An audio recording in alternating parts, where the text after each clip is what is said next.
इस प्रकार एक पत्नी ने अपने पति को धोखा दिया तथा एक साधु के साथ रही। तोता मैना की किस्सा। कहावत है, जब दिल आया गद्दी पर तो परी क्या चीज है। इस कहावत को रजनी ने चरितार्थ किया था। उसकी नजरें एक साधु से लड़ गईं। वह साधु नहीं था, स्वादु था। जवानी दीवानी होती है। रजनी भी जवान थी, खूबसूरत थी और उसकी इसी खूबसूरती पर साधु भी रीझ गया था। साधु की झोपड़ी गांव से काफी दूर थी। इसकी झोपड़ी के करीब ही एक नदी बहती थी। रजनी हर रोज देर रात में, जब पूरा गांव नींद के आगोश में समाया होता था, चुपचाप उठकर साधु की झोपड़ी में चली जाती और कई घंटे वहां रात बिताकर लौटती थी। रजनी और साधु का यह प्रेम मिलन महीनों चलता रहा। किसी को इसकी खबर नहीं थी। वह जानती थी कि उसकी इस हरकत का शायद किसी को भी पता नहीं था, क्योंकि यदि पता होता तो कहीं न कहीं कोई न कोई तो कुछ कहता ही या कोई रोक टोक करता। रजनी और साधु की यह रासलीला चलती रही। वह गांव में भिक्षा मांगने आता ही था। अगर कुछ कहना होता तो वहीं पर कह जाता। उसका खाना वह स्वयं ले जाया करती थी, उसे स्वयं हाथों से खिलाती भी थी। रजनी तो साधु के मोहपाश में बंधी हुई थी, लेकिन उसके घर वालों ने उसकी शादी तय कर दी।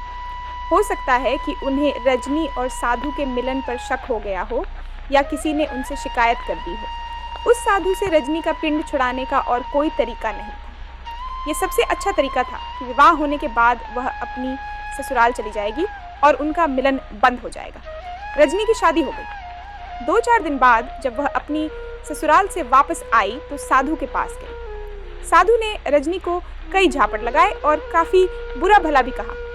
उस कामी साधु ने यहाँ तक कहा कि अपने पति को छोड़कर क्यों नहीं आ गई। जैसे तैसे रजनी ने अपने प्रेमी को खुश किया। मर्द त्रिया चरित्र के आगे तो मात ही खा जाता है, सो वह भी खा गया। रजनी का फिर वही क्रम चालू हो गया। कुछ दिनों बाद उसकी ससुराल से उसका पति उसे विदा कराने आ गया।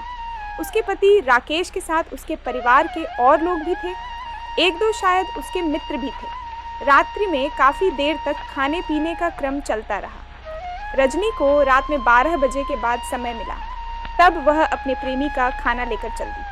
जब वह घर से बाहर जा रही थी, उस समय उसका पति राकेश जाग रहा था। उसने जब किसी को अर्धरात्रि के समय में जाते देखा तो उसे आश्चर्य हुआ और वह भी उठकर उसके पीछे पीछे चल दिया। रजनी काफी तेज चाल चलती हुई उस साधु की झोपड़ी पर पहुंची। रजनी ने खाना रख दिया। तू अब तक कहाँ थी? मैं भूखा मर रहा हूँ। तेरी राह देखते देखते मेरी आंखें भी पत्थरा गईं। देर हो जाने की वजह से साधु रजनी को तेज स्वर में डांटने लगा। शंकर, रजनी ने कहा, आज मेरी ससुराल वाले मुझे लिवाने आए हैं, इसी वजह से देर हो गई है। साधु ने उसके 2-3 झापड़ और रसीद किए और कहा, तू तो चली जाएगी, उसके बाद मेरा क्या होगा? शंकर, बोल क्या बात है? उसने कहा, मेरे अंदर ज्वाला धधक रही है। तुम फिक्र क्यों कर रहे हो शंकर? रजनी ने कहा, मैं जल्दी ही वापस आ जाऊंगी। तुम कल मत जाना। शंकर ने कहा, परसों चली जाना। तुम्हारे बिना मैं कैसे रहूंगा? फिक्र न करो।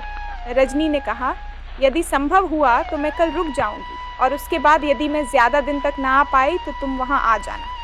मैं किसी न किसी बहाने तुमसे मिलने आती रहूंगी, यही ठीक रहेगा।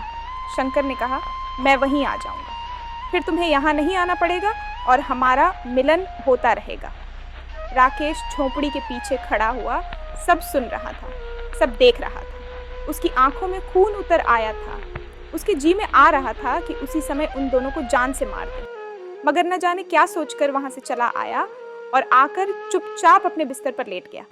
दूसरे दिन राकेश ने जानबूझकर जाने का प्रोग्राम कैंसिल कर दिया।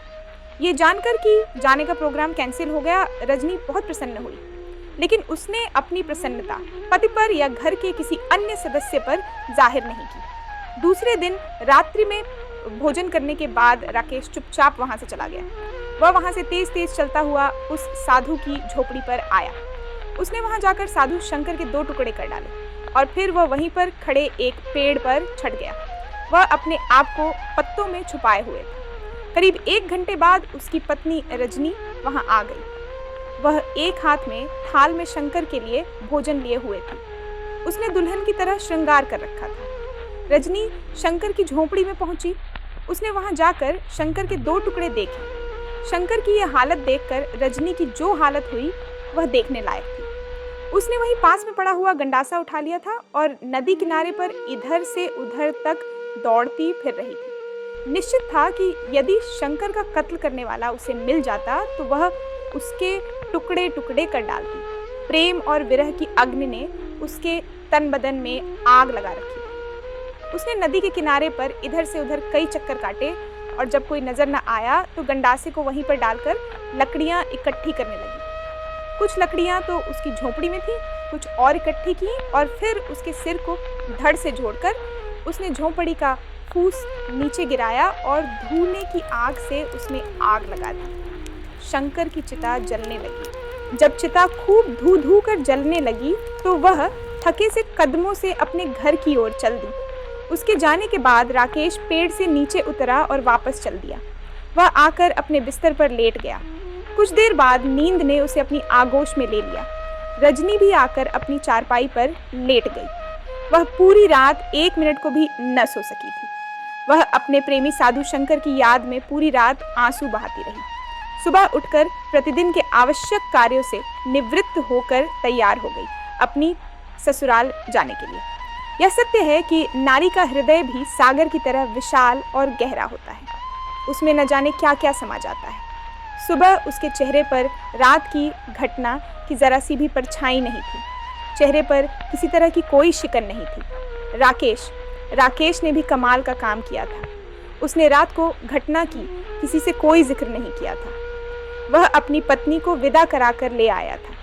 उसने शायद यह सोचकर अपनी पत्नी रजनी को माफ कर दिया था कि जीवन में गलती किससे नहीं होती। गलती को यदि माफ न किया जाए तो गलती करने वाला गलती और भी करता चला जाता है। शायद राकेश ने रजनी को इसलिए भी माफ कर दिया होगा क्योंकि उसने उसका काम ही तमाम कर दिया था और अब पत्नी द्वारा किसी भी तरह की हरकत करने का कोई चांस नहीं था। मैना, हाँ तोते, देख लिया मर्द कितने दरिया दिल और क्षमा करने वाले होते हैं। उसने उस औरत को भी माफ़ कर दिया जिसे उसने गैर की बानहों में देख लिया था, जिसे वह जानता था कि वह बदचलन है। माफ़ कर दिया तो क्या हुआ, मैना ने कहा। उसने तो उसके प्रेमी को जान से मार दिया था। खैर, तोता बोला। राकेश रजनी को अपने घर ले आया। वह उससे उसी तरह ईमानदारी से प्यार करता रहा जैसे कि लोग अपनी पत्नियों को प्यार करते हैं। काफ़ी समय बीत गया। उनके मध्य किसी किस्म की कोई बात नहीं हुई। वे दोनों ही अपनी अपनी ड्यूटी निभाते रहे। मगर एक दिन रात में राकेश और रजनी दोनों बाहर बैठे हुए थे। राकेश भोजन कर रहा था। राकेश ने रजनी को संबोधित करते हुए कहा, रजनी, ज़रा 1 गिलास पानी ले आना। अंदर कैसे जाऊं, डर लगता है। उसकी बात सुनकर राकेश को हंसी आ गई। क्या बात है, रजनी ने कहा। तुम हंस क्यों रहे हो? हंसी इस बात पर आ रही है। राकेश ने कहा, तुम्हें अंदर घर में से गिलास लाते हुए डर लग रहा है और उस समय डर नहीं लग रहा था जब तुम आधी रात को शंकर की लाश के लिए नदी किनारे लकड़ियां चुराती फिर रही थी। न जाने कैसे अचानक ये बात उसके दिल में आ गई थी और उसने कह दी, वरना वर्षों गुजर गए थे। कभी इस बात का उसने जिक्र तक नहीं किया था और तो और उससे कभी यह भी नहीं पूछा था कि उसने कभी किसी से प्यार भी किया था या नहीं। राकेश के मुंह से इस बात को सुनते ही रजनी की आंखें मशाल की तरह जल उठी। वहीं थोड़ी दूरी पर गंडासा रखा था। उसने लपक कर उसे उठा लिया और अपनी पूरी शक्ति से राकेश पर वार कर दिया। राकेश एकदम सतर्क हो गया था। वह चारपाई से कूदकर एक तरफ खड़ा हो गया। रजनी ने इतनी जोर से गंडासे का वार किया था कि चारपाई की पाटी भी कट गई। उसने राकेश पर कई वार किए। राकेश को अपनी भूल का एहसास हुआ। वह सोच रहा था कि उसने यह सब कहकर बहुत बड़ी भूल कर दी है, मगर अब क्या हो सकता था। तीर तो कमान में निकल चुका था। उसने बार बार उससे कहा, रजनी, होश में आओ, गुस्से को थूक दो। तुम्हें परेशान करने या बेइज्जत करने का मेरा कोई इरादा नहीं था। तुम खुद सोचो, कितने वर्ष हो गए, आज तक मैंने इस विषय में कोई जिक्र नहीं किया। मैं आज भी इस बारे में कुछ नहीं कहता। पता नहीं कैसे मेरे दिमाग में बात आ गई और मेरे मुंह से निकल गई। मुझे माफ कर दो। रजनी पर राकेश की बातों का कोई असर नहीं हुआ। वह वार पर वार करती रही। रजनी की आंखों में वैसा ही खून उतर आया था जैसा साधु शंकर की 2 टुकड़े हुई लाश को देखकर उतरा था। राकेश ने आज वक्त की राख में दबी चिंगारी को हवा दे डाली थी। उसी वजह से उसके हाथों में गंडासा आ गया था और वही दृश्य उपस्थित हो गया था। इसी बीच काफी समय गुजर गया। राकेश को ऐसा लगने लगा था कि रजनी उसे जिंदा नहीं छोड़ेगी। कई पलों के बाद उसने गंडासा अपनी ही गर्दन में मार लिया। उसने अपनी गर्दन को धड़ से अलग कर लिया। वह मर गई थी। राकेश अपनी भूल पर अफसोस कर रहा था। उसे बार बार अपनी गलती का एहसास हो रहा था। जो होना था वह तो हो गया था। उसका कोई इलाज तो था नहीं। एक तरह से यह कहा जा सकता था कि उसका घर बर्बाद हो गया था, जिसका जिम्मेवार वह स्वयं है। बातों ही बातों में उसकी पत्नी का अंत हो गया था। मेहरबानी ये हुई थी कि उसकी पुलिस रिपोर्ट नहीं हुई थी। यदि रिपोर्ट होती तो लाश पोस्टमार्टम के लिए जाती और पुलिस का चक्कर पड़ता। राकेश ने उसकी अर्थी तैयार करानी आरंभ कर दी। क्रियाकर्म के कुछ आवश्यक कार्य पूर्ण करने के बाद रजनी के मृत शरीर को अग्नि के हवाले कर दिया गया। मैना, हाँ तोते, देख लिया मर्दों को, तोते ने कहा। आदमी कितने दरियादिल होते हैं। राकेश ने रजनी की भूल को उस समय माफ कर दिया था जब उसने उसे उस दशा में देखा था जिस दशा में देखने के बाद कोई भी मर्द किसी भी हालत में उसे जिंदा नहीं छोड़ता। लेकिन उसने आज भी उसे माफ कर दिया था, लेकिन वह नहीं मानी और उसने अपनी जीवन लीला समाप्त कर ली।